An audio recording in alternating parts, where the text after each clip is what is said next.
iyumvire uzaramba, iyumvire Karasira, osekuru Nyagasani, tabara bawe Nyagasani, osekuru Nyagasani, tabara bose Nyagasani, osekuru Nyagasani, ibuka bose Nyagasani. Ekundorere wa mubyeyi we, ekundorere twarashobewe, ekundorere wa mubyeyi we, ekundorere twarashavuye, ekundorere, nekundorere, nekundorere, nekundorere. Chers auditeurs, chers téléspectateurs, bonsoir et bienvenue dans votre émission L'invité du samedi soir. C'est un immense plaisir, un grand honneur d'accueillir pour la première fois dans les studios de la Voix des Grands Lacs Madame Victoire Ingabire Umuhoza, présidente du parti d'Alpha Umurinzi fondé en novembre 2019. Il y a 2 ans, en effet, elle avait annoncé la création du Parti pour le développement et la liberté pour tous, dans l'espoir d'obtenir l'agrément des autorités rwandaises pour mener ses activités politiques au Rwanda. D'entrée de jeu, elle avait déclaré que son parti militera pour une ouverture de l'espace politique, mais avec un nouvel accent mis sur le développement.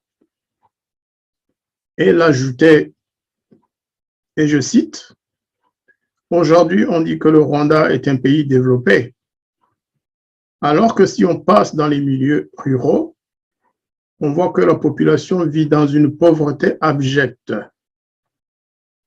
Donc, nous voulons que ce développement soit partagé. » Comme vous le comprenez, Victoire Ingabire espérait donc entrer officiellement dans le jeu politique rwandais. Aujourd'hui, presque 2 ans après sa présentation au fonds baptismaux, le parti d'Alpha Umurinzi attend toujours son agrément, malgré les demandes répétées adressées aux autorités de décision ad hoc. Mais malgré tous ces obstacles posés sur sa route, le parti d'Alpha est plus que jamais actif et occupe, contre vents et marées, une place importante dans l'espace politique du pays des 1000 collines. Une de ses initiatives les plus récentes est la publication en juin 2021 d'une feuille de route co-signée avec Maître Ntaganda, président fondateur du parti PS Imberakuri. Ce soir, Madame Victoire Ingabire Umuhoza a accepté de venir nous parler de ce projet considéré par l'ensemble des observateurs de la politique rwandaise comme une contribution décisive à la longue marche vers l'instauration d'une démocratie égale pour tous les Rwandais. Pour éclairer notre lanterne et permettre aux auditeurs de la Voix des Grands Lacs de mieux saisir la portée de sa feuille de route, Madame Ingabire abordera les points suivants. Premier point, les motivations profondes de cette initiative inhabituelle et pour le moins originale de la part d'une opposante politique. Deuxième point, elle exposera les propositions concrètes formulées dans la feuille de route. En troisième lieu, notre invité précisera ensuite les protagonistes chargés de la mise en œuvre de cet important projet? Et surtout, quel rôle devraient jouer les différents intervenants pour un avenir meilleur au Rwanda? La dernière partie de son exposé portera sur les moyens humains et matériels prévus à cet effet, le cadre institutionnel idéal pour atteindre les résultats escomptés par les concepteurs de la feuille de route, ainsi que le calendrier proposé afin que la feuille de route soit traduite dans les faits et soit couronnée de succès. Mesdames et messieurs, après ces propos liminaires, je vais céder la parole à notre invitée de marque, la présidente du parti d'Alpha Umurinzi, Madame Victoire Ingabire Umuhoza. À vous la parole, Madame. En fait, depuis le milieu des années 1950, le peuple rwandais a connu des difficultés récurrentes à cause d'une classe dirigeante voulant accéder et rester au pouvoir par tous les moyens. Une conséquence les plus graves fut sans doute le fait que de simples citoyens furent victimes d'abominables massacres, de graves violations des droits de l'homme, des crimes de guerre et en 1994, d'un génocide qui a visé la population Tutsi. D'innombrables élites politiques ont été également assassinées. À chaque violent épisode de lutte politique, beaucoup de Rwandais ont fui leur pays, comme en 1959 suite à la révolution sociale, ou encore en 1994 suite à la guerre de libération. Chaque transition politique au Rwanda a été caractérisée par une violente déchéance d'un groupe de Rwandais par un autre groupe de Rwandais. L'implication de la communauté internationale dans ces troubles politiques répétés au Rwanda est irréfutable et dans la plupart des cas, elle intervenait alors que le pire s'était déjà produit. Nous aimerions attirer l'attention du gouvernement rwandais et de la communauté internationale sur le fait que l'ensemble des grèves existentielles ainsi que des échecs systémiques à y répondre pourrait conduire à une autre implosion au Rwanda et réduire en fumée les réalisations accomplies des 27 années grâce notamment au concours financier substantiel des pays étrangers. Nous pensons que les Rwandais devraient apprendre à accepter leur histoire, apprendre de leurs erreurs et s'appuyer sur les réalisations du régime antérieur. Nous pouvons bâtir notre croissance et notre développement sur ce qui a été bien fait et apprendre sur ce qui fut un échec. Ensuite, nous pouvons tracer une voie à suivre pour sauvegarder les développements accomplis et s'appuyer sur eux pour aller encore plus loin. De cette façon, nous aurions transformé notre passé tragique en une meilleure histoire qui pourra inspirer les générations des Rwandais. La guerre déclenchée par le FPR en octobre 1990 était due aux frustrations d'une partie de la population rwandaise qui se sentait marginalisée, exclue de leurs droits inaliénables d'avoir un pays d'origine, ainsi que de ceux qui estimaient que leurs droits politiques et civiques étaient bafoués. Ceci a conduit à une guerre de 4 ans qui s'est soldée par un génocide, des crimes de guerre ainsi que des crimes contre l'humanité. Il est essentiel que nous commencions à préparer dès aujourd'hui un avenir prometteur pour les générations futures du Rwanda. C'est ce que propose le feuille de route pour un avenir prometteur du Rwanda. La motivation de la feuille de route. Après sa prise du pouvoir en 1994, le Front patriotique rwandais a organisé de 1998 à 1999 des consultations appelées Réunion du village Urugwiro pour discuter de la façon dont le pays pourrait résoudre des problèmes d'unité nationale, de démocratie, de justice, d'économie et de sécurité. Les résultats de ces consultations demeurent le principe directeur de la gouvernance mise en œuvre par le FPR depuis plus de décennies où il dirige le Rwanda. Parmi les réalisations du FPR figurent le maintien de la sécurité dans le pays, la mise en place des structures de gouvernance ainsi que la réforme de législation qui oriente les activités de l'État. Toutefois, la démocratie consensuelle par le FPR, prétendument façonnée sur base du contexte politique du moment et dans l'intention de contrecarrer les violences ethniques, s'est transformée avec le temps en un système de gouvernance qui restreint le pluralisme politique et les libertés civiques, viole les droits humains et transgresse l'état de droit. Les mécanismes de promotion de l'unité et de la réconciliation entre les Rwandais adoptés lors des réunions de consultation sont louables.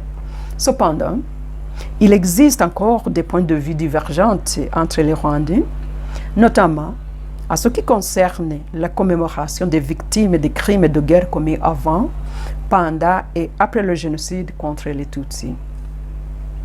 À la suite des consultations nationales de 1999, a émergé une grande idée d'un programme de développement qui visait à transformer le Rwanda en un État à revenu intermédiaire sur une période de décennies, tiré par une économie de la connaissance. Ce programme a été appelé Rwanda Vision 2020. Malgré les soutiens financiers des partenaires occidentaux et des institutions internationales, le Rwanda n'a pas pu atteindre ses objectifs de la Vision 2020. Le Covid-19 a exacerbé la détresse économique du Rwanda. Cela implique que, pour parvenir à un développement durable, nous devons tous travailler ensemble et encore plus dur qu'avant. En fait, au cours de 20 années qui ont suivi la première série des réunions du village Urugwiro, le paysage politique rwandais s'est transformé en cours de route. Il n'est plus composé de seulement d'opposition qui est affiliée au parti au pouvoir, mais comprend également d'autres voix non assimilées au régime en place et qui se font attendre à travers le Rwanda et au-delà. Les solutions proposées par la feuille de route. Compte tenu du contexte susmentionné, nous proposons qu'un dialogue interrwandais soit à nouveau organisé, un dialogue franc qui s'inspire des défis susmentionnés et a pour but de discuter comment réformer la gouvernance actuelle du pays afin qu'elle réponde à la réalité de la situation socio-politique du Rwanda d'aujourd'hui. Le terme objectif du dialogue proposé doit être de sauvegarder de ce qui a été réalisé, mais également de pouvoir s'en inspirer afin de rendre durable le développement au Rwanda. Notre proposition de dialogue est conforme à la stratégie des Nations Unies pour la consolidation de la paix, la prévention et la résolution des conflits dans la région des Grands Lacs africains. Cette stratégie souligne qu'un dialogue efficace et soutenu entre les citoyens est crucial afin de favoriser la confiance, répondre aux griefs sous-jacents et faciliter l'action collective vers l'objectif commun de paix, de stabilité et de prospérité. C'est ce que le projet de la feuille de route propose d'atteindre au Rwanda au travers d'un dialogue inter-rwandais hautement inclusif. Le dialogue inter-rwandais proposé implique l'engagement du gouvernement rwandais ainsi que les voix dissidentes de l'intérieur et de l'extérieur du pays dans des discussions coopératives, constructives et positives afin de définir des mesures ainsi que leur implémentation visant à la réforme de gouvernance de notre pays pour la remettre en phase avec les réalités d'aujourd'hui. Cette discussion devrait porter sur 4 thèmes considérés comme les causes profondes de l'instabilité dans notre pays, mais qui, une fois gérés efficacement, pourraient apporter une bonne gouvernance au Rwanda. Il s'agit du processus politique inclusif, la réconciliation, l'état de droit et les droits de l'homme, ainsi que le développement durable et la prospérité partagée. À ce qui concerne le processus politique inclusif, la démocratie consensuelle imposée par le FPR est prétendument façonnée sur base de contextes et de normes propres au Rwanda dans le but de surmonter les violences ethniques, s'est transformée avec le temps à un système politique qui écarte les opposants politiques, restreint le pluralisme politique ainsi que les libertés civiques. Nous pensons qu'une démocratie dans laquelle l'état de droit ne discrimine personne, mais offre les mêmes opportunités à tous, supprimera toutes les conditions qui peuvent être exploitées par les extrémistes dans leurs efforts. Il faut clarifier que toute personne qui s'oppose et critique les politiques gouvernementales n'est pas un ennemi du pays. Il est évident que tout le monde ne peut pas partager les mêmes points de vue sur les politiques de développement mises en place. En réalité, lorsqu'elles sont bien gérées, les critiques politiques peuvent être source de créativité pour l'élaboration des solutions aux problèmes de développement auxquels le Rwanda est actuellement confronté. Pour y arriver, le concept actuel de démocratie doit changer et un nouveau consensus sur cette question doit être le résultat d'un dialogue inter-rwandais dans lequel participent toutes les parties prenantes clés. D'autant plus que le paysage politique au Rwanda a changé au cours de 27 dernières années.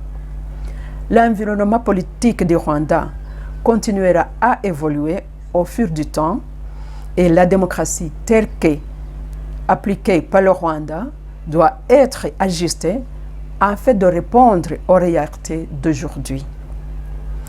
Le dialogue proposé permettrait de débattre et de décider s'il est plus que le temps de mettre en place un processus politique hautement inclusif, transparent et qui permettrait une libre concurrence politique du Rwanda. Le système politique actuel présente tous les signes d'un système d'État à parti unique où un parti domine toutes les structures du pays, y compris pour décider qui peut être autorisé à rivaliser avec le parti au pouvoir aux élections politiques ou même pour être enregistré comme un parti politique. La question concernant la réconciliation nationale. Les mécanismes de promotion de l'unité et de la réconciliation entre les Rwandais adoptés lors des réunions de concertation de 1999 sont louables. Cependant, les tensions persistent entre les Rwandais et ces tensions émanent des éléments suivants. Le passé malheureux du Rwanda est perçu différemment et reste donc source de division chez les Rwandais. Deuxième point, les divisions ethniques persistantes parmi les Rwandais en raison d'événements tragiques qui se sont produits au Rwanda. Les méfiances parmi les Rwandais où certains ont peur que d'autres veulent ou chercheront à se venger. Les points de vue divergents si la mémoire des victimes de crimes de guerre commis au Rwanda avant, pendant et après le génocide contre les Tutsis. Tout ce qui précède crée des griefs sociaux et affaiblit la confiance et la coopération parmi les citoyens rwandais. Pour parvenir à une véritable réconciliation, le dialogue proposé pourra débattre sur les propositions suivantes qui méritent considération. Il s'agit de transformer la Commission nationale pour l'unité et la réconciliation en un véritable organisme indépendant dirigé par des personnes qui représentent véritablement les différentes composantes de la population rwandaise. Poursuivre la commémoration du génocide contre les Tutsis, mais en même temps prendre les actions et des mesures urgentes pour permettre aux Hutus qui ont perdu leurs proches dans d'autres crimes commis, afin qu'ils se sentent inclus dans la commémoration de la nation. Transformer le passé malheureux du Rwanda en une histoire meilleure et inspirante, afin de mettre en œuvre une forme d'amnistie pour tous les crimes commis au Rwanda. Pour que cette amnistie soit possible, les Rwandais doivent établir une compréhension commune de tous les crimes commis entre eux, depuis le début des années 1990 jusque dans les années 2000. En ce qui concerne l'état de droit et droit de l'homme, parmi les réalisations du FPR, il y a la sécurité qui a été maintenue à travers le Rwanda, les structures de gouvernance qui ont été établies, ainsi que la législation qui orientait les activités de l'État qui ont été réformées. Il est assez clair que ces efforts n'ont pas atteint le résultat escompté. Les signaux les plus évidents sont, par exemple, de nombreux réfugiés ne sont pas rentrés malgré les appels du gouvernement les invitant à rentrer chez eux, et d'autres fuient le pays jusqu'à aujourd'hui. Les dégâts parmi les Rwandais du fait que ceux qui s'opposent aux politiques ou aux actions mises en œuvre par le régime en place sont rapidement qualifiés d'ennemis du pays. Le scepticisme entre les Rwandais vivant à l'étranger et ceux restés au Rwanda, mais aussi entre l'opposition et le gouvernement. L'absence de culture de dialogue avec ceux qui ont des idées différentes. Le manque de respect des droits de l'homme. L'absence de liberté d'expression. L'absence de participation politique. La sécurité n'est pas simplement une absence de guerre, mais plutôt la façon dont les citoyens ordinaires vivent sans crainte de services de sécurité. Cela dépend du niveau auquel un citoyen ordinaire est satisfait de la jouissance de ses droits humains inaliénables. Au cours des dernières décennies, le Rwanda a été imputé de violation des droits de l'homme par plusieurs de ses partenaires de développement, ainsi que les organisations de défense des droits humains. Il est important de rappeler que lors de l'examen périodique universel de janvier 2021, le Rwanda a fait l'objet de 284 recommandations de la part de 99 pays. Il en a accepté 160 et pris note de 75. D'autres rapports sur les violations des droits de l'homme et des procédures judiciaires injustes à l'encontre des voix dissidentes au Rwanda sont préjudiciables à la réputation du pays et à son développement futur. Il est grand temps de s'engager dans une démarche constructive et un débat sur la manière dont l'aspect des droits humains fondamentaux et l'état de droit doivent être rétablis pour instaurer l'espace politique inclusif au Rwanda. Le dernier point concerne le développement durable et prospérité partagée. À la suite de consultations nationales de 1999, une excellente idée d'un programme de développement émergent est visée à transformer le Rwanda en un État à un revenu intermédiaire pour l'horizon 2020 grâce à une économie de connaissances. C'est ce qu'on appelait Vision 2020. Malgré le soutien financier que le gouvernement rwandais a reçu de partenaires du développement, le gouvernement n'a pas atteint les objectifs de Vision 2020. Notre pays demeure un État à la faible revenu et se classe parmi les pays les plus pauvres et les moins avancés du monde. À notre avis, l'incapacité à atteindre les objectifs de la Vision 2020 était due à des politiques éducationnelles, agricoles et foncières, entre autres, dont le but était de faciliter l'implémentation de Vision 2020, mais qui ont été mises en œuvre sans l'implication des citoyens et qui ont été mises en œuvre sans considération ou responsabilisation des Rwandais. Alors que le Rwanda, en tant que petit pays enclavé, fait face à des contraintes structurelles à la croissance, les tensions politiques avec ses voisins ayant conduit à la fermeture des frontières n'ont jamais amené notre pays à compenser ses limites structurelles et profiter pleinement des opportunités économiques de la région. La pandémie de Covid-19 a coûté cher à l'économie de notre pays, qui n'était pas aussi résiliente qu'on nous l'avait souvent décrit. Ceci a intensifié le stress économique parmi les citoyens et soulevé la question de savoir si le plan de développement du gouvernement visant à transformer le Rwanda à un pays à revenu intermédiaire d'ici 2035 et à un pays à revenu élevé d'ici 2050 est réaliste au regard des standards de gouvernance actuels. Des récentes publications ont également montré qu'avant Covid-19, le Rwanda affichait un déficit de trésorerie de 15,7% du PIB par an pour pouvoir atteindre ses objectifs de développement durable d'ici 2030. Ce chiffre est passé à 21,3% du PIB.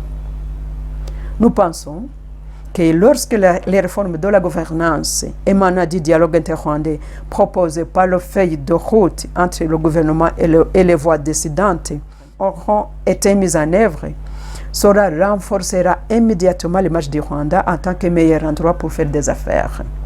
En retour, cela permettra à davantage d'investissements de circuler dans le pays, ce qui contribuera au développement durable du Rwanda. Les parties prenantes de la feuille de route, en fait, pour atteindre l'objectif qui lui a été assigné, cette feuille de route doit être mise en œuvre par tous les acteurs qui jouent un rôle clé pour un avenir meilleur du Rwanda. L'histoire passée du Rwanda a montré que le gouvernement et la communauté internationale ont toujours essayé de trouver une solution au problème des réfugiés sans inclure les réfugiés eux-mêmes. Cela n'a pas fonctionné. Les exemples sont là pour le prouver. Le président Kayibanda Grégoire a appelé les réfugiés Tutsis à rentrer, mais ils ne l'ont pas fait, car ils n'étaient pas sûrs d'être réintégrés pacifiquement et harmonieusement dans les structures sociales, politiques et économiques du pays. Ils n'avaient même pas été concertés. L'accord signé entre le gouvernement rwandais et ougandais, ainsi que le HCR sur le retour des réfugiés rwandais, n'a pas empêché la guerre d'éclater en octobre 1990. Par conséquent, la présente feuille de route a établi une liste des acteurs qui devraient prendre part à ce projet. Il y a d'abord le gouvernement rwandais. En deuxième place, il y a les organisations de l'opposition et de la société civile, y compris celles opérant à l'intérieur du Rwanda et celles qui sont en exil. Et finalement, il y a la communauté internationale. La part du gouvernement rwandais. Certains changements sont nécessaires pour que cette feuille de route puisse être mise en œuvre. Il est recommandé au gouvernement rwandais de prendre contact avec toutes les parties prenantes, y compris l'opposition politique et la société civile qui se trouvent à l'intérieur et à l'extérieur du pays. Mais mettre en œuvre les 287 recommandations formulées par lors de l'EPU de janvier 2021 et au moins les 235 qui ont été acquiescés. Assurer un environnement propice et sûr à toute personne exerçant ou cherchant à exercer ses droits à la liberté de réunion pacifique et d'association. Ouvrir l'espace politique pour offrir à tous les citoyens des droits de l'opportunité, les droits et l'opportunité de former et d'enregistrer librement un parti politique et d'opérer dans une sphère politique pluraliste sans aucune distinction ni restriction déraisonnable. Permettre aux citoyens vivant au Rwanda qui souhaitent créer des partis politiques de le faire.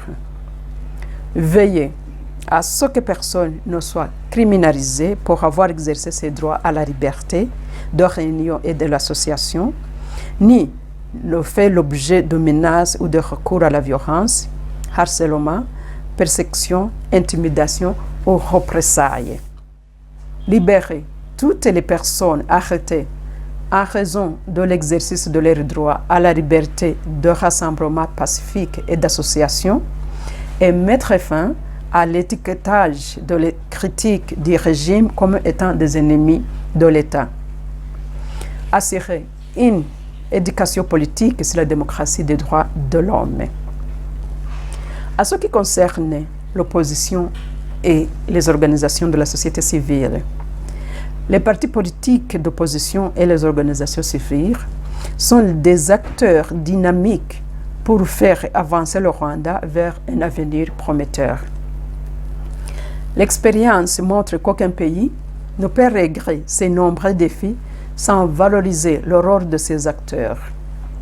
Par conséquent, pour mettre en œuvre cette feuille de route, les partis politiques d'opposition et les organisations civiles doivent se sentir également responsables afin de remplir leur rôle exigeant tel que participer à tracer la voie d'un avenir radieux pour le Rwanda, éviter l'instrumentalisation de l'ethnicité dans le débat politique, jouer le rôle positif de l'opposition en privilégiant la critique constructive et rendre le gouvernement responsable devant le public, participer à l'éducation publique sur le pluralisme politique et les droits de l'homme, aider à la sensibilisation des réfugiés à s'impliquer dans le dialogue politique, ainsi qu'aider à reconstruire le capital social de notre pays. En ce qui concerne le dernier acteur, qui est la communauté internationale, sans aucun doute, la communauté internationale jouera un rôle majeur pour que cette feuille de route devienne réalité. Il n'est pas possible de stabiliser la région des Grands Lacs sans résoudre les grèves politiques et socio-économiques du Rwanda. Cette feuille de route est alignée à la stratégie des Nations Unies pour la consolidation de la paix, la prévention des conflits et la solution des conflits dans la région des Grands Lacs.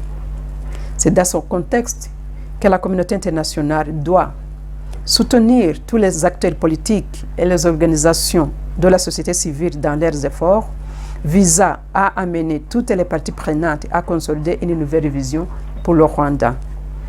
Fournir un soutien financier et logistique aux parties prenantes en cas de besoin. Mise en œuvre de la feuille de route.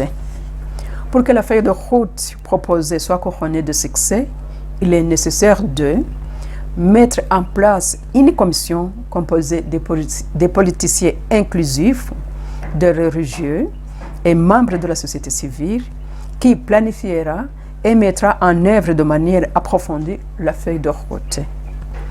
Impliquer les Rwandais de l'intérieur et de l'extérieur à la mise en œuvre de cette feuille de route. Préparer un budget pour la feuille de route.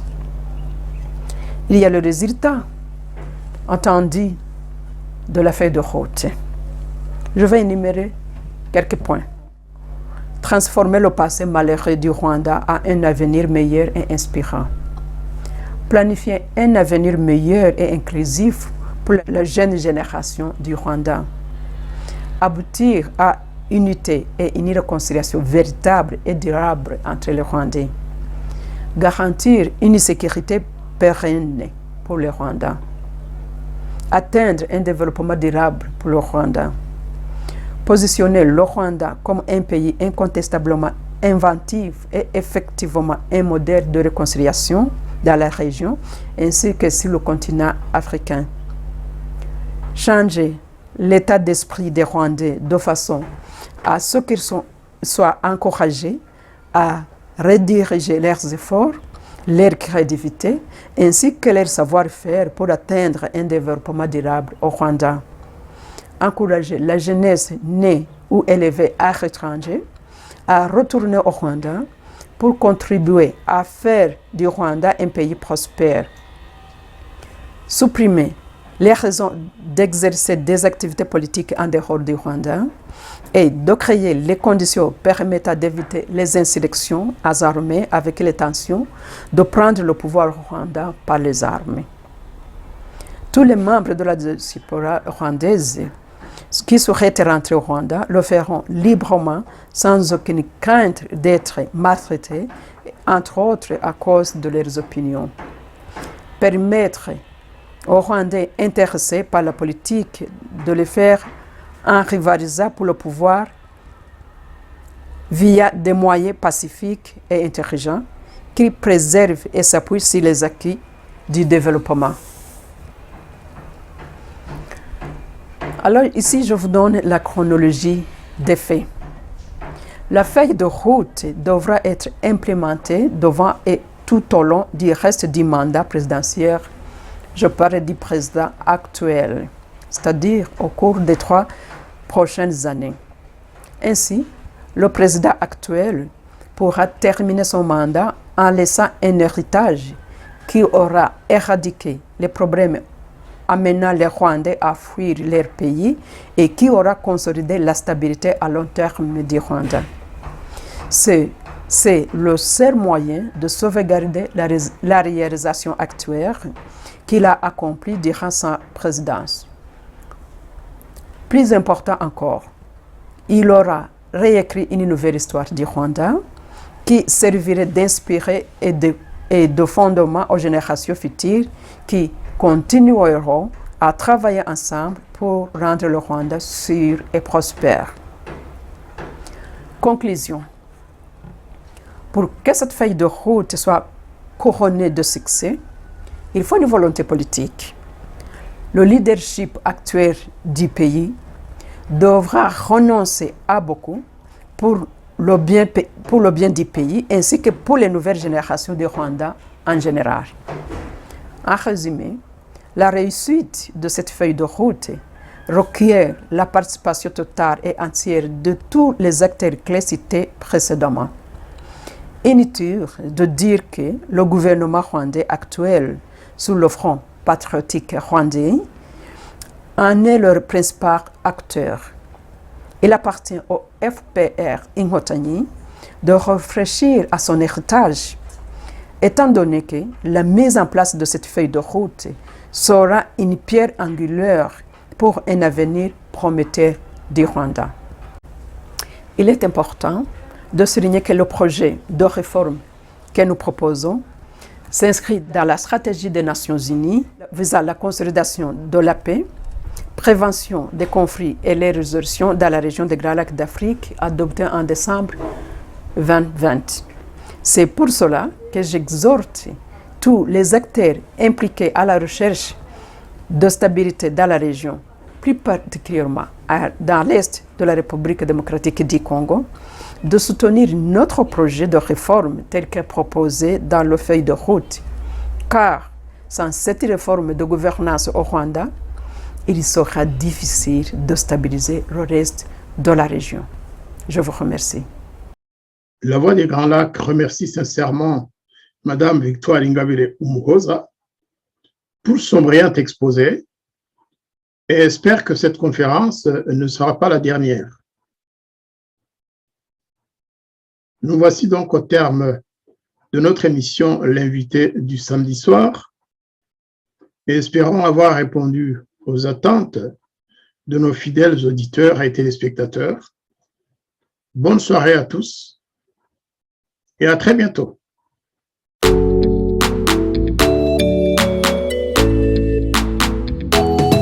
iyumvire uzaramba iyumvire karasira osekuru nyagasani tabara bawe nyagasani osekuru nyagasani tabara bose nyagasani osekuru nyagasani ibuka bose nyagasani ikundorere wa mubyeyi we ikundorere twarashobewe